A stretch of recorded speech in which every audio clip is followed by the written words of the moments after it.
Hi സുഹൃത്തുക്കളെ, എല്ലാവരും പറയുന്ന ഒന്നാണ് മനസ്സ്, അല്ലേ? നമ്മളുടെ എല്ലാം ഉള്ളിൽ അനന്തമായ ശക്തിയുടെ ഉറവിടമാണ് മനസ്സ്. എന്താണ് മനസ്സ്? അത് നമ്മളുടെ ചിന്തകളും വികാരങ്ങളും ഓർമ്മകളും സ്വപ്നങ്ങളുമെല്ലാം പിറവിയെടുക്കുന്ന ഒരിടമാണ്. നമ്മൾ ലോകത്തെ എങ്ങനെ കാണുന്നു, എങ്ങനെ അനുഭവിക്കുന്നു എന്ന് തീരുമാനിക്കുന്നത് നമ്മളുടെ മനസ്സാണ്. മനസ്സ് ഒരു വിത്ത് പോലെയാണ്. അതിൽ നമ്മൾ എന്ത് വിതയ്ക്കുന്നുവോ അതാണ് കൊയ്തെടുക്കുന്നത്.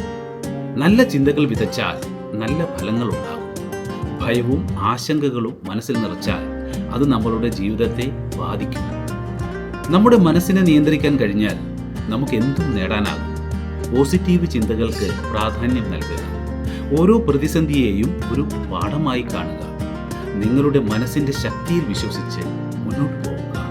കാരണം നിങ്ങളുടെ ഏറ്റവും വലിയ കൂട്ടുകാരൻ, നിങ്ങളുടെ ഏറ്റവും വലിയ ആയുധം അത് നിങ്ങളുടെ മനസ്സാണ്.